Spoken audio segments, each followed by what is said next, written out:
We all know that the Chicago Bulls are headed to the play-in, but what is the dream play-in result for the Chicago Bulls? Me and Pat are going to discuss that. Plus, are the Bulls going to have an active or quiet offseason this year? All that and more on today's Locked On Bulls.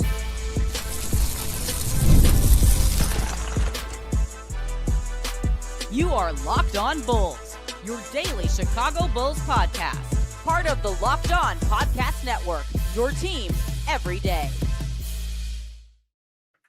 Thanks for tuning in to Locked On Bulls, member of the Locked On Podcast Network, where it's your team every single day.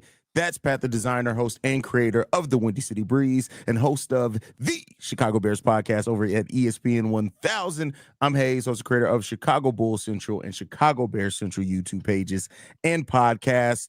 And by the way, today's episode is brought to you guys by FanDuel. Right now, new customers can get $200 in bonus bets when you place your first $5 bet. Pat, Bulls play-in. Are you putting a $5 bet on the Bulls to win the play-in tournament? How you feeling?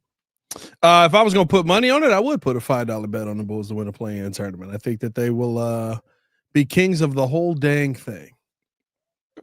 Is that good? Probably not. I don't. I mean, right now where we sit, you're playing the Cavs, and I watched them eviscerate their team the other day. So, yeah, we got a matchup against them coming up next week. But so I figured today there hasn't been much Bulls news. It's been kind of quiet, right?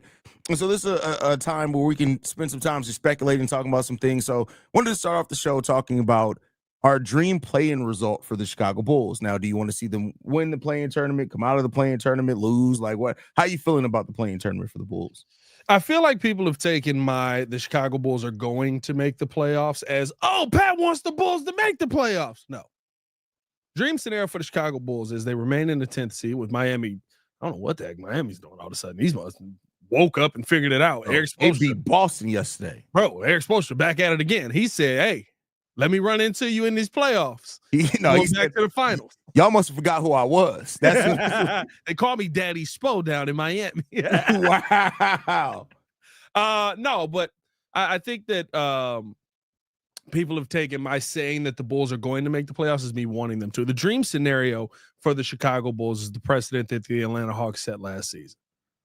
You get in, you get 10, you're still competing, right? It's just for the Hawks, unfortunately, the best player available was Zachary Shashay with the number 1 overall pick. Which he's looking a lot better here on the second half. He has kind of looking a lot better.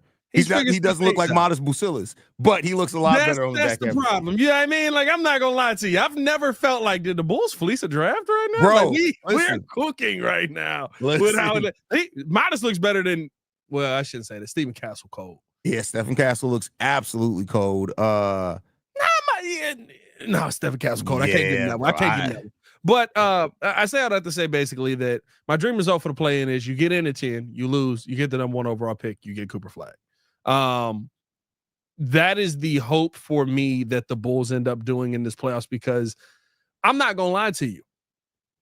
How this team has played to end the season, that is perfect to add a top 3 player in the draft. Now, do I think that's going to happen? Do I think the Bulls at 10 are going to end up with Cooper Flag? No. But do I think the NBA wants Cooper Flag in New Orleans or Washington? No, I don't think that either. Like, I do think that the NBA would like a little push in the right direction. You know my conspiracy theory, we talked about this on and off air. Every major market is basically getting some luck here lately. I'm just saying. I'm not saying. Hey, Boston Celtics, Los Angeles Lakers game, most watched game in 7 years. I'm just saying. NBA might be back. The league is better when the Boston Celtics, LA Lakers, New York Knicks, and Chicago Bulls are all good. That's all I'm saying. Listen, I think that's the best path for the Bulls, because here's the thing about it. What we've seen from this team, if they get beat in a play-in game to what feels like is going to be the Miami Heat right now, unless things change up, there's 8 games left. But if you get beat in a play-in game to what feels like the Miami Heat, who are playing some of their best basketball right now, and you've had this run in the second half of the season, and you get a chance to add a top 3 pick to that team, That's a dream scenario. You have a team that's focused on winning, that's going out there trying to get the job done, that's trying to win in the play. And I'm not saying go in there and die like a dog. I'm saying go in there and compete. We lost to Miami last year in a very competitive game. Last year, 2 years ago. Last year. Both we lost to Miami right, last both year. ways. Both times, right? In very competitive games, and you're trying to compete. Now you add a top player to that. That means more to me in the grand scheme of things than making the tournament, making the playoffs, getting your head kicked in. You end up with a top 15 pick where I think there's still some good players. And if you scout this thing right, like Giannis went 16th or 15th, whatever it was, like there's ways to still find those pieces. I just don't know if there's a Giannis here in this draft. I do know Cooper Flag is a dog. That's fair. Front court of Cooper Flag and Modest Bucilis. We're officially the whitest team in basketball. Yeah, but you know what? They got the chance to be the white Jason Tatum and Jaylen Brown. That's all I'm going to say. That's going to get bad quickly. Hey, that's going to get bad quickly. Bulls and Celtics in the finals is going to turn into race riots in the streets, and Boston's not going to know how to feel. You already know the city of Boston ain't got no act right at all, bro. Hey, Boston gonna be like, what? Could you imagine Wait a minute. the Eastern Conference Finals, the Bulls and Celtics? It'll never happen, but the Celtics lose to a team starting Josh Giddey, Modest Bucilis, and Cooper Flag. They're gonna be Googling racial slurs for Australians, bro. They're gonna be like, we gotta hate on them somehow. Oh man, that is hilarious, bro. Never mind. I was about to say something, but I don't want to trigger people. There's a line. I'll tell you the joke after we finish recording. All right, here's my dream scenario for the Bulls. Much like you, right? Like, do I want the Bulls to make the playoffs? I'm not gonna lie to you. I'm looking at things in a set of assets, but the fan me, if you went back to 10-year-old me, I'd be all for it. I don't care what we need to do to get there. But I'm also now older, and I realize you still need great talent to win. Yeah. So if the Bulls have, I don't even need them to lose one game, right? I mean, the first game. Let's say they win one game, they lose the second game to Orlando, whoever it is, right? I think that is still better for the future of the team. You've gained some postseason type play. We know that the play-in isn't exactly a playoff atmosphere, but I will say this. Kobe's already been in the playoff series. Yeah. Patrick Williams already been in the playoff series. Not that matters. Josh Giddey's already been on deep playoff runs. For Modest Bucilis, I look at it this way. A play-in tournament for him is his NCAA tournament he didn't get to have because he didn't go to college. Single elimination, a little bit heightened of a scenario. I look at that for him. I think he'll be all right.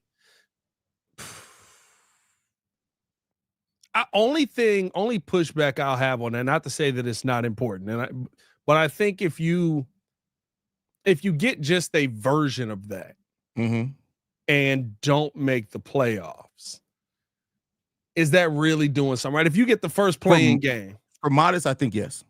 For Modest, not the whole team. Modest, I think yes, because you'll be going up against Miami. That's a coach. Spo is going to try to game plan the hell out of that game, right? And then you'll be up against another team that is still not going to take you lightly at that point, because if they want to get into the playoffs, it's elimination or go home. So I think for Modest, in the way that those defensive matchups, you got to look at it. Against Miami, he's either going to be drawing Bam if Bam playing the 4 and Ware's at the 5, or a guy like Jaime Jaquez, he's going to draw really big defensive assignments. If it's Orlando in the second game of the play-in, you're talking about Paolo or Franz there. I'll take that for Modest Bucilis to gain some experience. See, the only thing the only reason I push back on it is because, one, you're going down to Miami. You're going on the road right now with the Bulls sitting at 10 wherever you're going. You're going down to Miami. Miami playoff atmosphere is like, it's cool halfway through the game, right? Like, they going to show up. Like, remember we were watching the play-in tournament last year, and we were like, this play-in tournament's nobody in the seats. By the second quarter, third quarter, you start to get that. Like, I don't think you're going to get like you're talking about from the crowd, the interaction. The I get what you're coming. That's I get what you're happening around there with the teams. Now Orlando a little bit different. Orlando gonna show up and show out. It ain't much to do there, right? But like Miami is like, there's not much to do. Have you been to Orlando? Well, I'm saying like fan wise, sports wise, they don't pay attention to sports down there.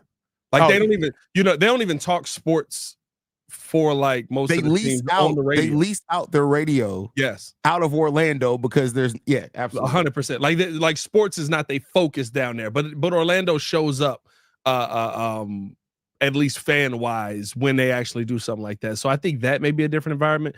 But even with all of that being said, if you get to the playoffs, I think it's different. If you just kind of get a game in the play in, I don't think that makes that big of a difference in the long run, because we've seen how that we saw how getting your head kicked in the playoffs really affected but Kobe White and them. it's not the same thing though, right? Like I get that what you're saying, but those guys weren't like a main part of the game plan at that time. Like Kobe wasn't like that when we were playing against Milwaukee. He was barely part of the offense at that point. Io was the starting point guard, but he really wasn't part of the offense. Modest is actually part of the offense as a rookie. Yeah. So well, it depends on the day. Yeah. It depends on the day. Some games Billy be like, "Come over here, come sit down. We're not gonna break you." Yeah. But yeah. So anyway, we'll continue this, man. We'll talk about also the Bulls going to have a quiet or active trade deadline. But first, we got to get into a message from one of our sponsors, and that is FanDuel. The NCAA tournament is here, and FanDuel is giving you the chance to get in on the action like never before. Right now, new customers can get $200 in bonus bets when your first $5 bet wins. That's $200 extra bucks to use on everything from buzzer beaters to Cinderella stories and even who's cutting down the nets. I've got my eye on a few underdogs this year, which I was great up until the Elite Eight. And then every single underdog never mind. And FanDuel makes it easy to back them with spreads, totals, and game props. With tournament games happening almost every day, there's always something exciting to bet on. The FanDuel app is simple to use, and when I win, I get paid instantly, no waiting around. So visit FanDuel.com and get in on the college hoops action all tournament long. Or Locked On Bulls coming up next. All right, Pat. So, anything left on the play-in dream scenario before we move on? I know we kind of had in that abruptly to transition. If you're gonna do something, like if you're gonna make the playoffs, get through the play-in and make the playoffs, be dominant in the play-in, be competitive in the playoffs, and I'd feel good going into next season. Okay. That's my feel good scenario where it's like, we're not getting a top 10 pick, but you were dominant here. You looked really good here. You had control, and almost the Derrick Rose situation. There was no play-in back then because it was a real NBA.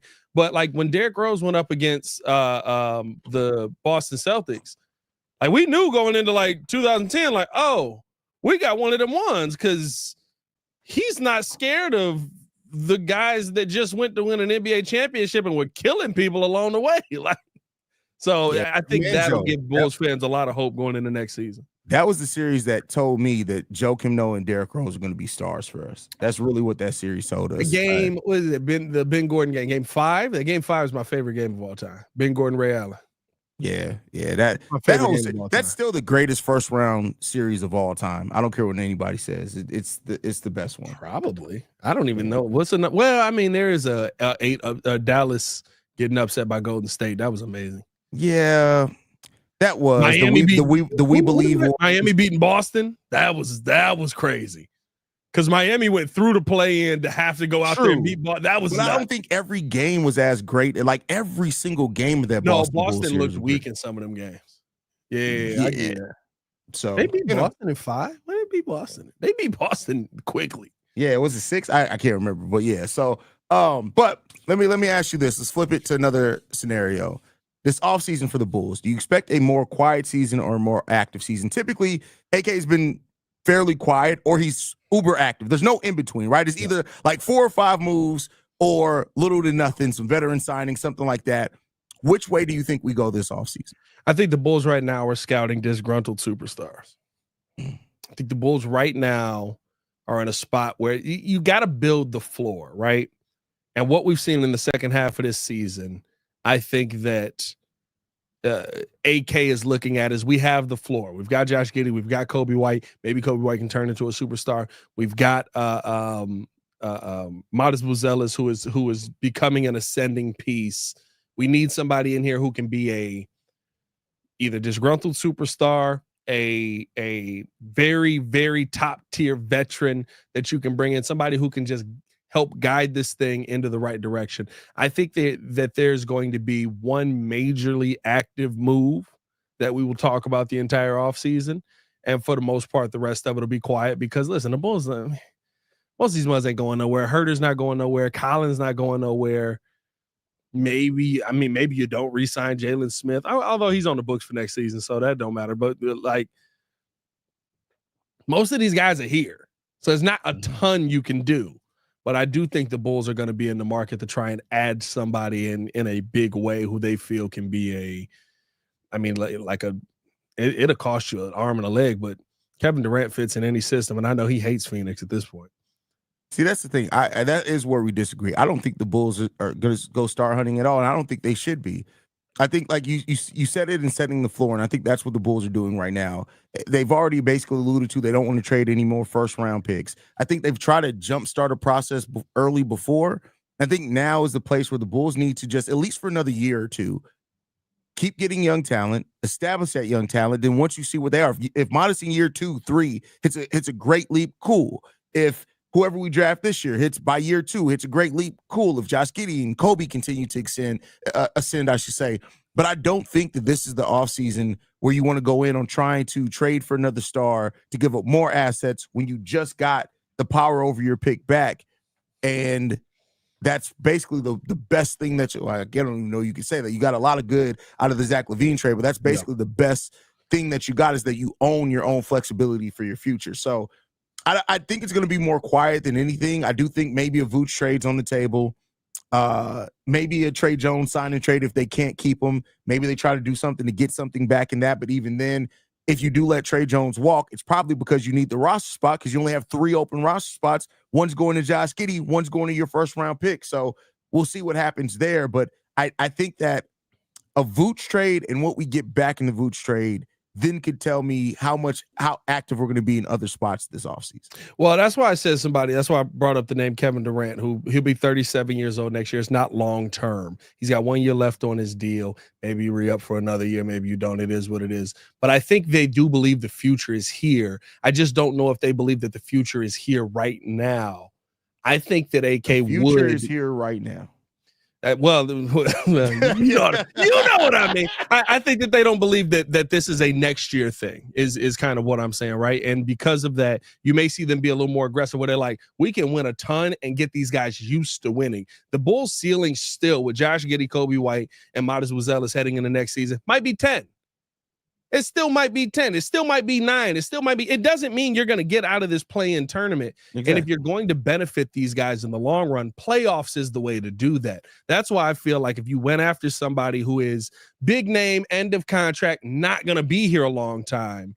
Yeah, but I think that also takes the ball out of their hands. I think the growth isn't just getting to the playoffs. The growth is how you get there. And so having a full season of Kobe White and Josh Giddey being the number 1 and number 2, I don't want Kobe's role to change yet again. I want him to still be the number 1 so we can see what he looks like there, so we can grow in that place. I get what you're getting at. Like, I understand your logic as far as let's get them to the playoffs. Let's get them some playoff experience. Let's see where we can go there. I'm not saying that's invalid at all. I'm just saying that I just don't know if that's what you want to try to do with these young guys, whereas you want them to organically get to where they're going to get to by having the roles that they have currently on the team. I don't know how you would get there then, though. But listen, the roster we have is fun. It's not good. You know what I mean? Like, that's really what it's fun. It's a lot of fun to watch these Bulls, and they're competitive. And guess what? When a real basketball team comes into town, they get beat.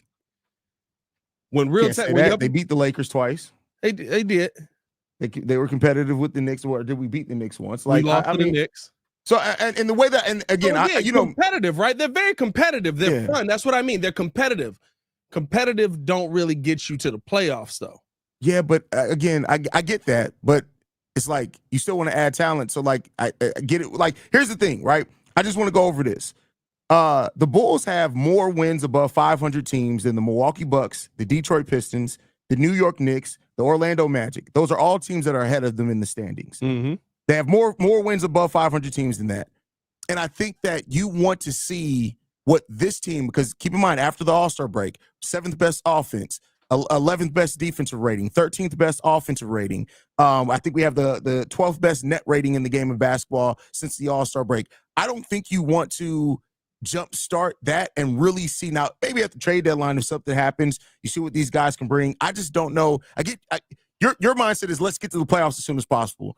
I'm more stuck on the process on you got to develop. You're not going to develop these guys if you bring in a high usage player like Kevin Durant that's going to take shots away from Kobe White. That's going to take opportunities away from Giddey, where he's just going to facilitate more for them. That's definitely going to take some away from Modest Busilis. We're trying to grow these guys. And if that means missing out on playoffs on another year, great. You add another lottery talent to it, but at least you've known now that what these guys can be when they have the opportunity in their hands. But I think that's the thing, right? With Kevin Durant, especially with how he's been playing the last few years, and we got to get to a break. Maybe we can keep it going to the next topic. Kevin Durant's putting up 26 on 12, 13 shots. It's not taking a ton of shots. So if you're moving on, that's also because he's playing with Devin Booker. 100%. But that's what I mean. I don't think you take the ball out of Kobe's hands. I don't think you take the ball out of Modest's hands. I think you take Vooch's shots away, and you have to figure out who's going to be playing your center, and your center would be a completely different role in that situation. But more times than not, Kevin Durant is putting up 25, 30 points on 11, 12 shots in a game, 15 shots here and there. And every now and then you say, go be Kevin Durant. He's taking 18 shots a game this season, bro. So I get you. I get you. In his last 10, 22 on 15, 21 on 17, 26 on 15. That's not 12. 38 on 21. You said what? You said 12. That's still a lot more than 12. No, I said 15 shots. You said 12 shots, bro. 12 to 15 shots a game. Huh? I said he's taking about 12 to 15 shots a game. Okay. Go ahead, bro. Like to me, that's just, it's a situation where you don't have to take the ball out of his hands and he can still cook. And you can get to the playoffs. But we'll see what ends up happening here. We got to talk about has the views on AK changed at all heading into this next season, this next offseason for sure. But first, we got to give you a ad read from a 5 Hour Energy. Shout out to our folks over at 5 Hour. Daylight savings time snuck up on us again, and if you're feeling that lost hour of sleep, 5 Hour Energy has your back. The extra sunshine means more time for fun, but sometimes you need a little bit of boost to power through. Whether you're staying up late watching the NCAA tournament or squeezing in a round of golf after work or just trying to keep up with your busy day, 5 Hour Energy gives you that quick, refreshing pick-me-up whenever you need it. I've been staying up late watching basketball, not only just the tournament, but that double overtime game. It's crazy. Denver and Minnesota. That mug was like 2 a.m. when it finished, bro. It's a top 10 basketball game regular season I've ever watched in my life. That was an amazing game. 60-point triple-double from Jokic. So much happening there. Needed a little pick-me-up to get me through that game and to get me through the next day. 5 Hour Energy was there for me. So head to 5hourenergy.com to find over 15 flavors to choose from, including watermelon, blue raspberry, peach mango. You can even build your own 12-pack or 24-pack delivered right to your door. Need one now? Grab a 5 Hour Energy shot at your local grocery or convenience store. They're everywhere. Stock up today and stay energized. More Locked On Bulls coming up next. Did you get the transition? I forgot about that. Shut up. Once I'm done with the ad read, let's go. Oh, wait a second. No, hey, right back to it, baby. Pat, so the Zach LaVine trade has been a lot more of a win for the Bulls. I think in the style of the play and the talent that we got back. Heck, it went from that trade, people like looking at it like, dang, that's what we got back for Zach, to now people are like, hey, can we keep Trey Jones? Is Kevin Huerter going to be here next season? On top of getting our first round pick back, Modest Busilis, absolute steal of the draft. It looks like he's probably going to end up being, well, he could end up being the number one player to come out that draft. We'll see how that's going to go. We'll judge that 2 or 3 years down the road. Have your views on AK changed any via what he's done from the end of last season to where we are right now? No, you're still not winning. You're winning now. You're winning certain games. You're winning versus teams you should win against, which is good because with Zach LaVine, DeMar DeRozan, and Nikola Vucevic, we were losing versus those teams. Mm-hmm. But like you go in against like the poverty Brooklyn Nets, where it's 12 G League players and Jan Islavich ends up dropping you off for 45 points. Is wild. Yeah, I mean, like, you just be like, well, there's no way that this guy's gonna cook. He drops Vooch off for 69 that night. Nice, but no, you haven't done anything. Again, it's fun. You know what I mean? I think and I agree with Let's Talk Bulls. How Billy is coaching, I think, is better because the stars aren't in the way. You could have gotten the stars out of the way a long time ago, and you could have had this Billy coaching. So, like, there's still a lot of stuff where AK has fixed some of his mistakes, but there's still mistakes, and they're colossal mistakes. Because right now, if I'm not mistaken, we could be sitting on 1, 2, 3, 4 first-round picks right now. Right? One was offered for Caruso. No, 3 first-round picks. 2 were offered for Zach LaVine. And it was 2 unprotected and 1 protected pick for Zach LaVine. So, yeah, 4 first-round picks. So, yeah. So you could be sitting on 4 first-round picks right now for the people that you wanted to hold on to for too long.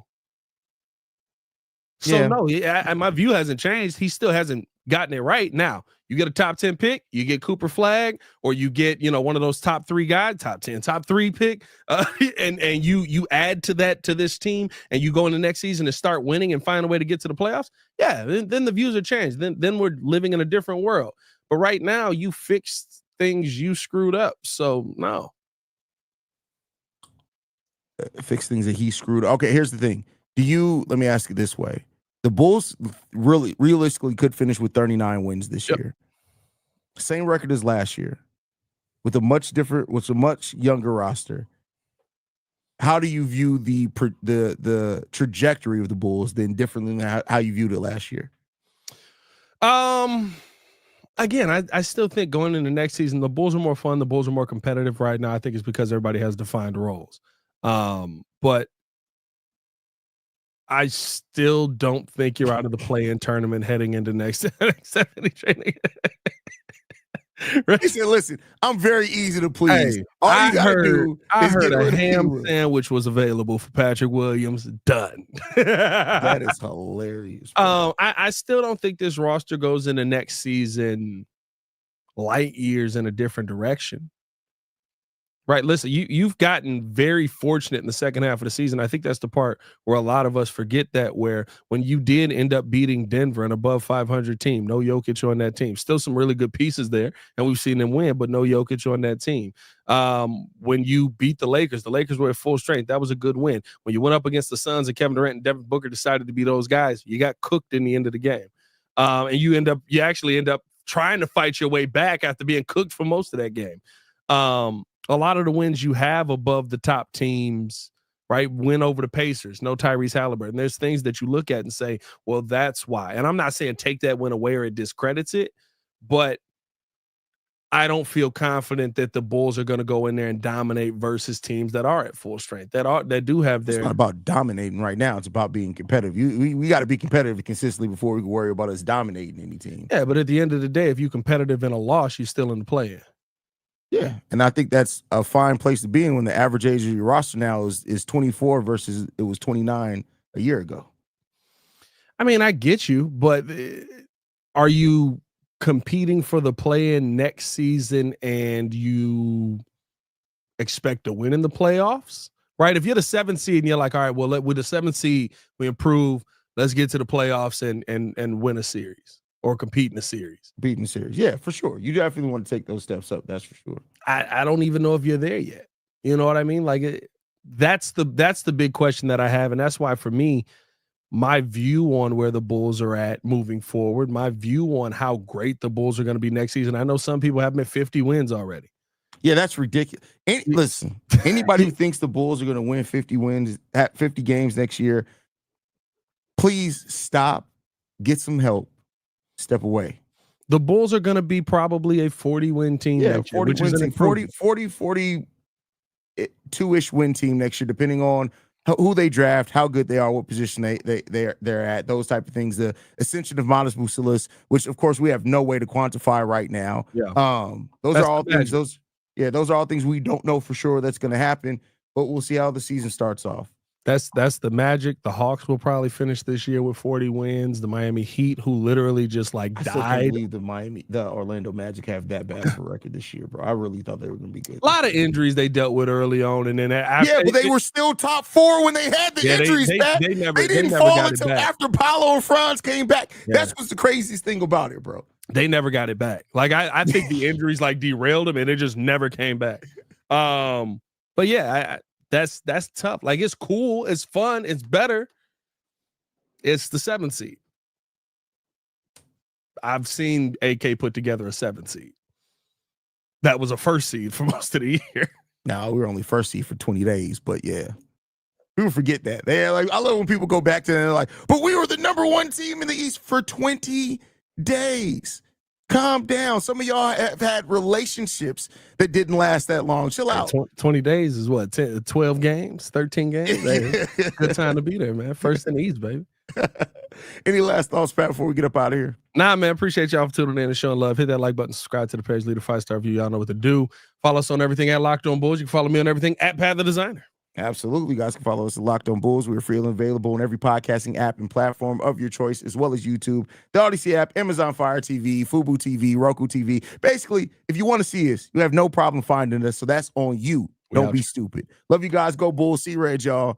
Peace. Peace.